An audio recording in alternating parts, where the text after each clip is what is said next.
Hey, LeadSpeak community. It's the end of April and the beginning of May. Do you see the light at the end of the tunnel yet? This time in the academic year is always super intense for SLPs in public schools. There's a mad dash to the last day of classes to ensure that services have been provided, that progress notes are complete, IEP meetings are closed out, amongst all the other things on our to-do list. For you who are currently serving formal leadership roles, you are performing documentation audits, you're having conversations with your team members about campus needs next year, you're providing additional information on proposal that you've put forward to the district, amongst other things. Yet, this is also the time to begin the autopsy of how the academic year has gone for your department, your team, and for yourself. What were the wins this year? What were the learning experiences? How will you prioritize your planning efforts for the fall semester? And what's your vision for the school year ahead?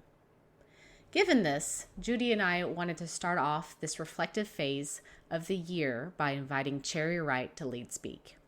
We knew that Cherry's phenomenal and diverse experiences as a leader in public education would certainly inspire any SLP into really digging into the critical leadership skills of reflective thinking, self-awareness, and futuristic planning. Truth be told, I really struggled to edit our conversation with Cherry into a single 30-minute segment. So, as a result, today you get a special double release of episodes 5 and 6 of Lead Speak, with Cherry as a headliner for both. Think of it as the Tortured Poets Department double album release, but Lead Speak's version. Get it? We certainly hope that you enjoy this extended conversation with our guest, Cherry Wright. Now, let's get on with the show.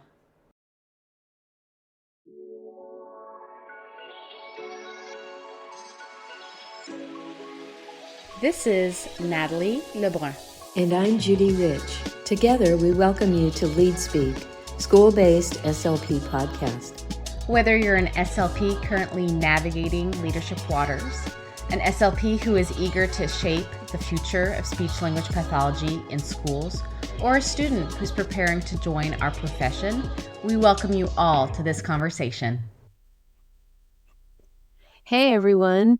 We're back for another episode of Lead Speak. Nat, how are you doing? I'm great. It's Friday. It's a beautiful day outside. So I'm excited to be here. How are you, Judy? How have you been? I'm good, and I am really looking forward to hearing from our guest today. Our guest is Cherry Wright. Tell us about her. Sure. Cherry earned her bachelor's and master's degree from Texas Tech University. Her career in speech and in education really started when she was a teacher of a self-contained classroom in the Alamo Navajo Indian Reservation in New Mexico. Then she served as speech-language pathologist, serving students in elementary, middle, and high school settings in El Paso, Texas. Then, over the next decade, she served as a university supervisor, assistant professor, and opened her own private practice in Kerrville, Texas. Cherry then went on to serve as principal in Grand Prairie, Texas. These opportunities eventually led Cherry to becoming the Director of Special Services, Executive Director of Curriculum and Instruction in Tomball ISD. Then she became the Assistant Superintendent for Curriculum and Instruction in Lubbock ISD, and ultimately she retired as Assistant Superintendent for Curriculum and Instruction from Temple ISD. Cherry has served on dozens and dozens of committees, boards, associations, and special programs throughout all these years. Most notably, she was the chair of the Financial Planning Board for the American Speech Language Hearing Association from 2016 to 2018. She was also a member of the Harper ISD Board of Trustees as secretary for over a decade. Now, I got to know Cherry while she was a facilitator of the Public Schools Advisory Joint Committee between the Texas Speech Language Hearing Association, or TSHA, and the Texas Council for Administrators in Special Education.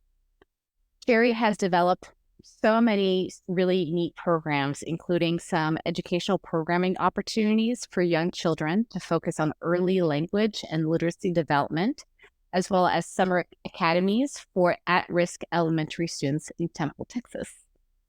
Cherry was also the president of TSHA from 1989 to 1991. And currently, Cherry is serving on the Texas Tech Foundation Board of Directors Finance Committee and remains incredibly involved in Tisha's efforts to promote continued improvements for speech-language pathologists in the state of Texas and beyond, as well as the training of future SLPs. Welcome, Cherry. Thank you. I'm delighted to be here.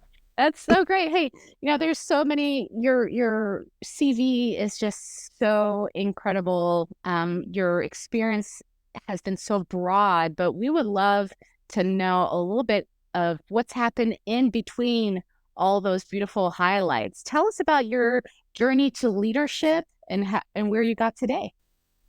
Let me start by saying to you, my dad always was concerned. He was an educator and an administrator, and he was always concerned because it didn't seem like I stayed anywhere very long.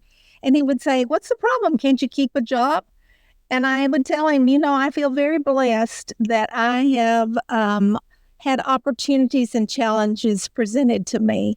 And I made a change primarily when I felt like I had reached a level where I was on the road to achieving our goals, but also ready for something different. So you noted that I started out on an Indian reservation in New Mexico. That was for a brand new SLP just out of graduate school. That was quite a phenomenal challenge, I should say. It was the first class in this particular area that they had developed for the more severely challenged children. And the state curriculum was just not what they needed to be learning. And so I really had the flexibility and enjoyed every minute of developing a curriculum based on life skills and communication skills. So that kind of kicked off my career, gave me some opportunities for some leadership in that they had the confidence in me to lead that group of students in the direction they trusted me to take them. You mentioned that I moved to El Paso. In my second year there, I was provided the opportunity to be an area SLP lead. And that was an interesting opportunity again because we were a larger district. And so there were 4 of us who worked together as a team under the direction of our director of special ed. We did not have a supervisor in that particular capacity. And of course, then I taught at university level, and I was really challenged. This will date me because during the time that I was there, and again, it was a relatively new program, my students and I worked with surrounding school districts to help them implement Child Find at the beginning of the new IDEA regulations. And so working with parents who had not a clue what special education or speech therapy was an opportunity, and especially good one for students who were studying in the profession. You mentioned that I did private practice. Private practice, I really tried various work settings. I learned through that I enjoyed public schools. I felt like that was my calling, and so I returned then when I moved to Grand Prairie ISD.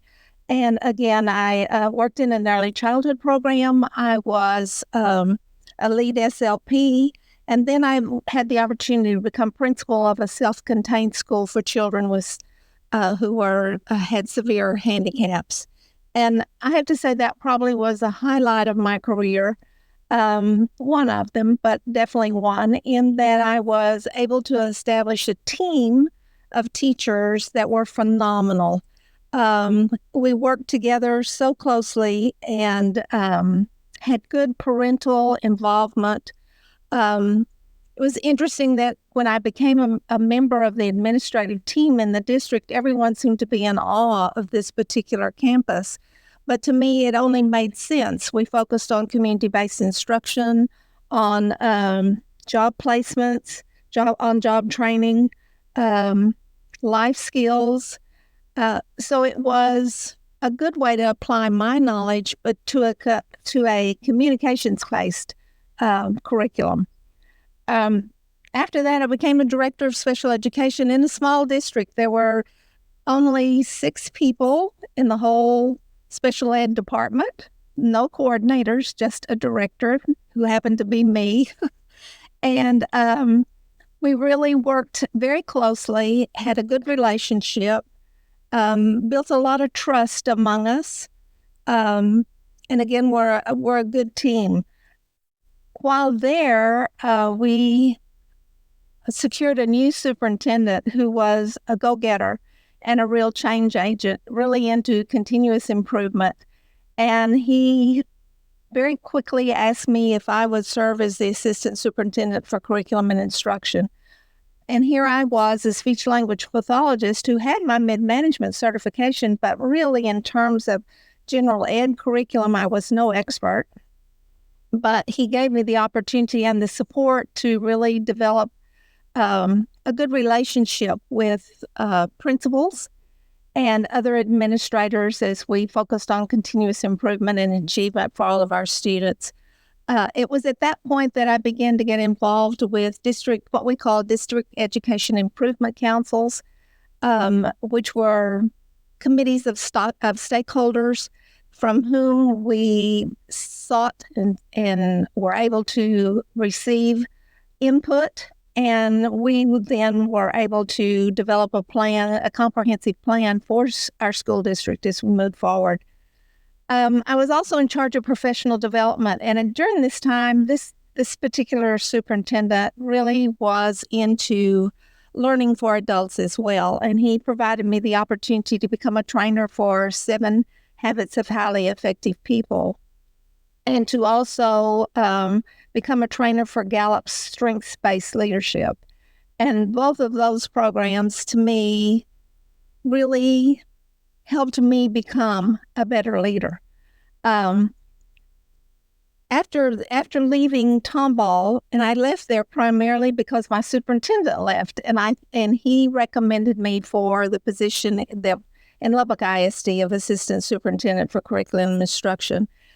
I'll have to say to you that of all the positions that I had, I really only applied for 3. The rest of them I gained by being friends of and or professional acquaintances of people in public education who, when they heard of an opening, said, "Oh, maybe Cherry would fit that position. She might be interested." And so it was really a neat kind of experience to have those kinds of professional relationships and be able to live up to their expectations as well as of the people who hired me. In Lubbock, much larger, I had 20 people in my curriculum instruction department who I oversaw. And so tremendous growth that year, but a great team, really focused on what we needed to accomplish.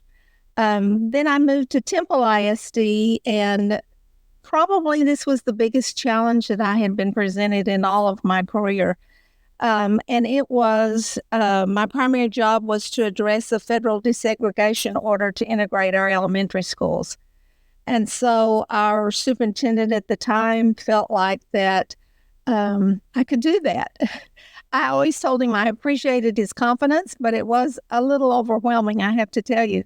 But we were able to accomplish it. And I really kind of assumed the role of deputy superintendent and began to work more closely in all areas: human resources, student management. And I was fortunate, again, in this particular situations to focus on early childhood as well. That's always been my love. Early childhood, early literacy has been what keeps me going. I've always loved working with students, and especially the 3 to 5 year old group was what gave me my rewards. And in every district I served in, I made sure that we had a good, reputable early childhood program.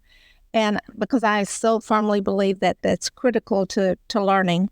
So I've always had a passion for public education, both general and special ed. And I loved working with underprivileged children, whether it be from the fact that they had some kind of learning difficulty or had never had opportunity to learn because they came from low economic status. My personal goal was never to be a leader, but to make a difference in the lives of students. And I began that way with hands-on therapy, which I dearly love. But just through the progression of years, I became an administrator. And even though the rewards were not as obvious to me as when I had the opportunity to do hands-on, it was really neat when you could step back and look at how the picture of a school district evolved and changed over time.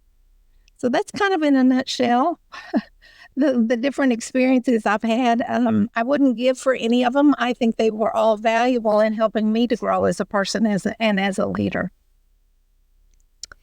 That's such a remarkable story, Cherry. And then, you kind of stopped early in terms of telling us your leadership journey, because after you retired from school district work, you kept on with volunteer leadership, which is also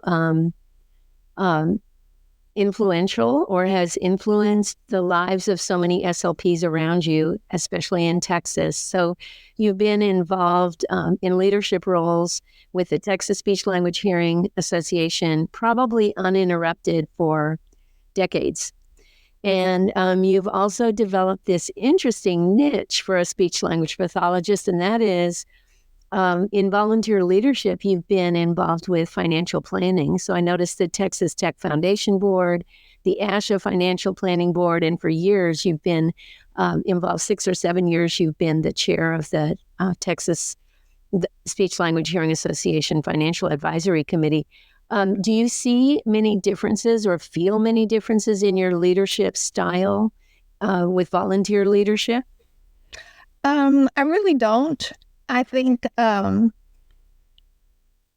main difference is, I think, as I said, as I evolved, I became perhaps more skilled at, but definitely more involved with adult learning, which is significantly different than working with students. I love it because I'm a learner and I value being able to learn from others. And so going back to the Gallup training, I truly believe that you draw on the strengths of others. You want to grow them, but you also want to grow yourself. And together, then you can grow a pretty substantial team. I'm not a visionary. I'm pretty much a focus, process-oriented person. And I'm that way in my volunteer work as well. And it's interesting to me that the financial piece of it has really come to surface, like you said, Judy, because I am certainly not a mathematician by any means, but I think I can see the big picture. I can help identify the priorities. And through my experience in the public schools working with budgets and the challenges that came with working with chief financial officers who'd never worked in the public schools was a real experience, but it gave me background for being able to use my organizational skills and to focus on putting the resources where the needs are, and no matter what organization I'm working with. The foundation at Texas Tech is really rewarding to me because it is really focused on student scholarships. And so having that opportunity, I serve on their financial committee as well, just to make sure that our resources are being applied where they're most needed, I think. You've talked about using strengths, and you really like the Gallup Clifton Strengths Finder approach. You've talked about building trust and teaming. You seem to be attracted to innovation and developing programs, especially for young children, and you like continuous improvement. And from what I know about you, you also are accountable and you measure progress in terms of outcomes with whatever you are attending to. But those things aside, are there any other leadership attitudes that have been very important to you through the years? Yes, I think I always refer to them as the 3 Ps, but I think critical attitudes that a leader has to have is passion, patience, and persistence. Persistence probably being the greatest key.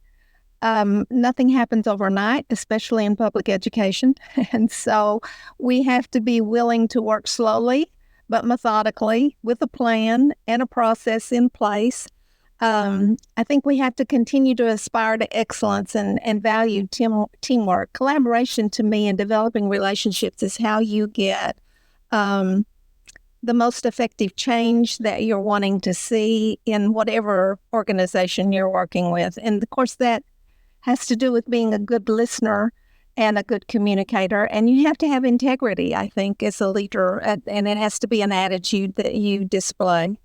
Then I think you have to inspire others to follow. And once you get people on board with what you're trying to accomplish, then I think it's your responsibility as a leader to develop and mentor them, because you're not going to be there always, and you're going to need, I always believe that you prepare your replacements. And so I think it's important that you give them the opportunities that you've had to become a leader so that they can grow and become stronger as well. I love it. Jerry, you're speaking my language. I love StrengthsFinder, and I had to pull it up while you were talking, so this might be interesting to you. So I, according to StrengthsFinder, am achiever, individualization, communication, and strategic. Ah, I would definitely agree with the strategic. I would definitely look at you and Judy, having worked with you on various committees, as being visionaries, people who can paint the picture.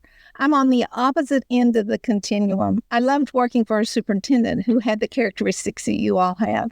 But the opposite end is I'm organized, I'm focused, I'm patient, I'm persistent, and I'm willing to take whatever it comes my way over time to get something accomplished.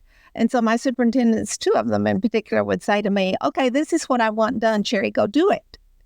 And I had the skills that were very different from their skills, but together we were able to accomplish some things that were critical in our school districts at the time. Mm-hmm. Yeah, you have to have a good mix of people, like what you were saying before. You can't all be visionaries, because we would sit around and pontificate for about 5 hours and nothing would get done. But then you also can't have a group of individuals who are all the doers and the details people, because you would get so stuck in the weeds of all of the minutia that coming up 10,000 feet to kind of see where we're going, it just wouldn't be done as easily. So I understand that for sure.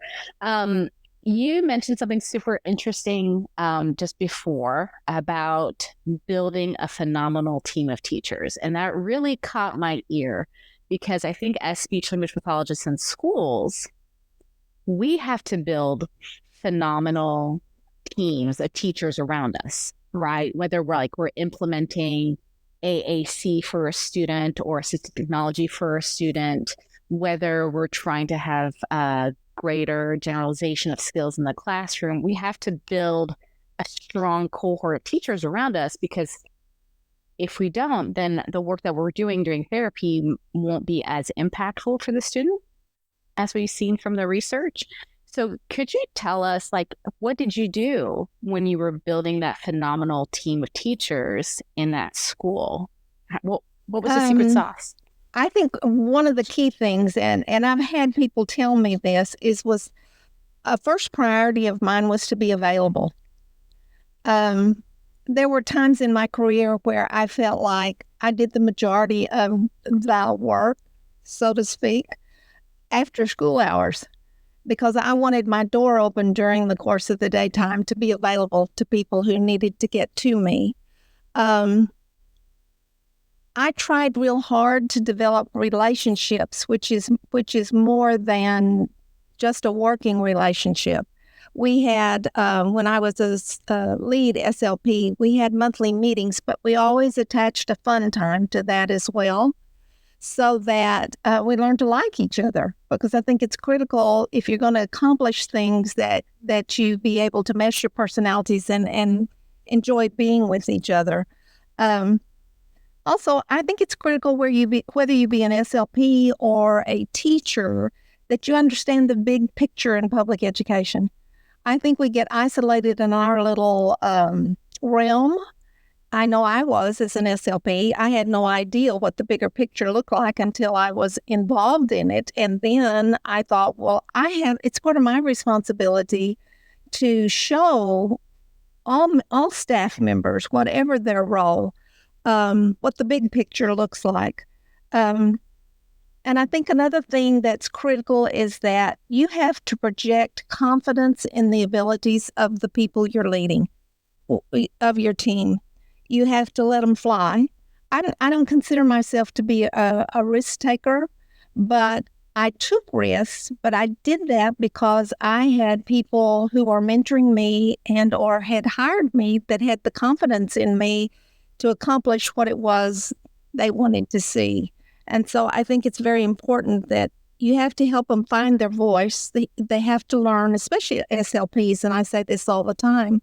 I don't know where we are not emphasizing it enough, but I don't think we tell our speech language pathologists how critical they are, but also how important it is that they find their voice and they learn to advocate for themselves as well as their students. This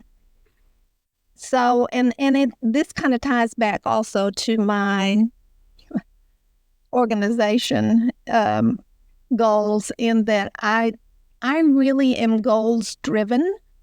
And so I think it's really important that you have to bring all those people together. You have to brainstorm and listen to their ideas. You have to come to consensus on what's most important.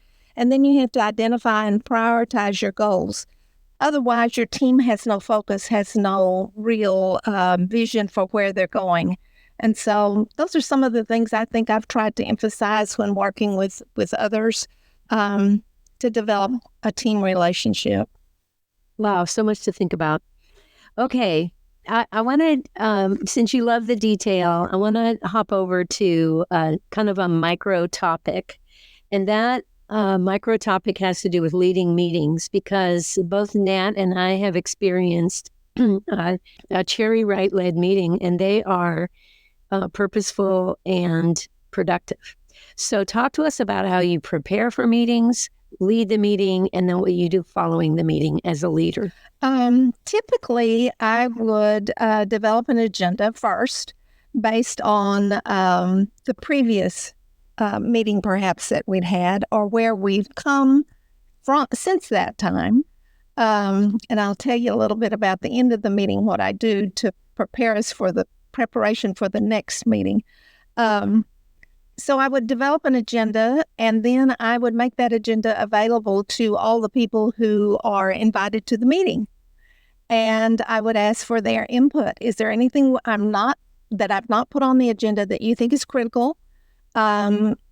Just tell me if I'm missing a piece that needs to be there. So I look to them for direction, really. And then when we come to the meeting, I always make sure that I have a time-ordered agenda. Otherwise, it's so easy to get bogged down in discussion regarding a topic. Not that it's not relevant conversation, but you have an agenda, you've got a lot to cover. You can always come back to it later, but you need to stay on task, I think, if you're going to accomplish what it is you've set out to do during that meeting. I always, at the end of our meeting, I'm a note taker, and I make notes all the way through meetings. At the end of the meeting, instead of having someone else develop a summary of the meeting or minutes, if you want to call them that, I typically did that myself, because that helped me internalize what I had heard and learned from others. But it also tossed it out there for discussion, a possible discussion at the next meeting. And then I always ended, and I'm sure people love this, I always ended that little summary of what went on in the meeting by a to-do list, a task list. And so I would assign to people, okay, before the next meeting, Judy, this is what I expect to see. Natalie, I would like for you to do A, B, C, and be prepared to present at our next meeting.